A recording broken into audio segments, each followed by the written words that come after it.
कुएं की प्रीत, एक अधूरी मोहब्बत की डरावनी दास्तान। गांव का नाम था सोनापुर। चारों तरफ फैले हरे भरे खेत, कच्चे रास्ते, पीपल और बरगद के पेड़, और गांव के बीचों बीच एक पुराना पत्थर का कुआं। ऐसा कुआं जिसे देखकर ही मन में अजीब सी सिहरन दौड़ जाती थी।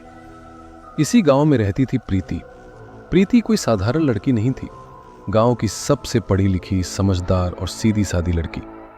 उसका ग्रेजुएशन हाल ही में पूरा हुआ था। गांव में लड़कियां ज्यादा पढ़ नहीं पाती थी, लेकिन प्रीति के पिता ने समाज की परवाह किए बिना उसे पढ़ाया। प्रीति की हंसी में सुकून था, उसकी आंखों में सपने थे, शादी के, प्यार के, एक खुशहाल जिंदगी के। लेकिन किसे पता था कि यही सपने एक दिन उसकी मौत की वजह बनेंगे। पहली मुलाकात एक गर्म दोपहर थी। गांव में बाहर से एक लड़का आया, नाम था समीर।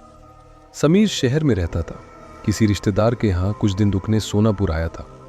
शहर का स्टाइल, साफ कपड़े, आत्मविश्वास से भरी चाल, गांव की लड़कियों के लिए वो अलग ही था। एक दिन समीर खेतों की तरफ घूम रहा था।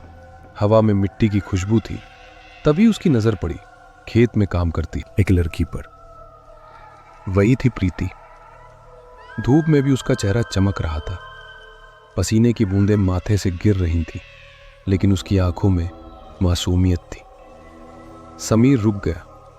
प्रीति ने नजर उठाई। बस एक पल, वही पल उनकी जिंदगी बदलने के लिए काफी था।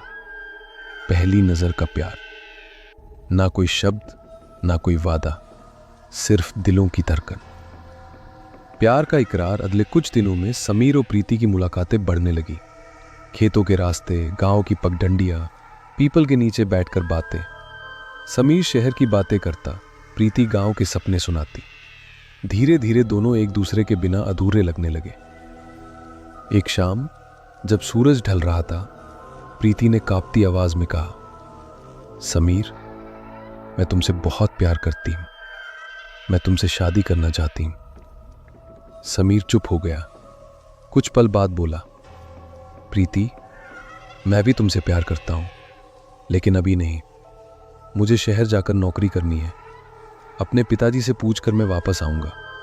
तुम मेरा इंतजार करना। प्रीति की आंखों में आंसू थे, लेकिन भरोसा भी। उसने सिर हिला दिया। इंतजार। समीर शहर चला गया। पहले कुछ महीने चिट्ठियां आईं, फिर कभी कभार फोन, फिर सन्नाटा। 1 साल बीता, 2 साल, 3 साल। हर दिन प्रीति उसी रास्ते की ओर देखती जहां से समीर गया था। गांव वाले बातें बनाने लगे, लड़का नहीं आएगा, शहर वालों का भरोसा मत किया कर। लेकिन प्रीति ने हार नहीं मानी। 5 साल बीत गए। अब न चिट्ठी, न फोन, न कोई खबर। प्रीति अंदर से टूट चुकी थी। आखिरी कदम। एक रात बहुत तेज बारिश हो रही थी, बिजली कड़क रही थी, कुएं के पास अंधेरा था। प्रीति चुपचाप घर से निकली। उसके हाथ में समीर की आखिरी चिट्ठी थी। कुएं के किनारे खड़ी होकर उसने आसमान की तरफ देखा। समीर, अगर तुम्हें मेरा इंतजार याद भी नहीं, तो मैं भी अब इस दुनिया में नहीं रहूंगी। और अगले ही पल छपाक, गांव का कुआं उसकी कब्र बन गया।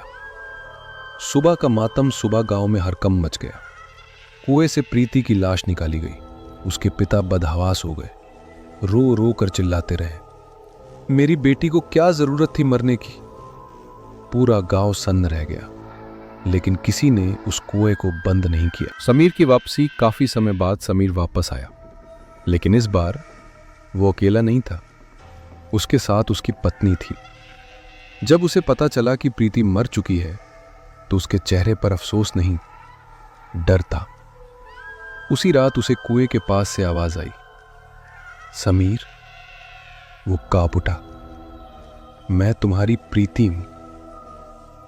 अब वो आवाज हर रात आने लगी। कुएं की पुकार। समीर समझ चुका था, ये भ्रम नहीं था। एक रात प्रीति सामने आ गई। सफेद साड़ी, भीगे बाल, खाली आंखें। तुमने वादा तोड़ा समीर। उसने समीर का हाथ पकड़ा और उसे उसी कुएं में खींच ले गई। रहस्य। समीर गायब हो गया। 2 दिन बाद कुएं से उसका रुमाल मिला, लेकिन उसकी लाश कभी नहीं मिली। आज भी गांव में कहते हैं, जो सच्चा प्यार करता है अगर धोखा खाए तो उसकी आत्मा कभी शांत नहीं होती, और रात में उस कुएं से आज भी आवाज आती है, समीर।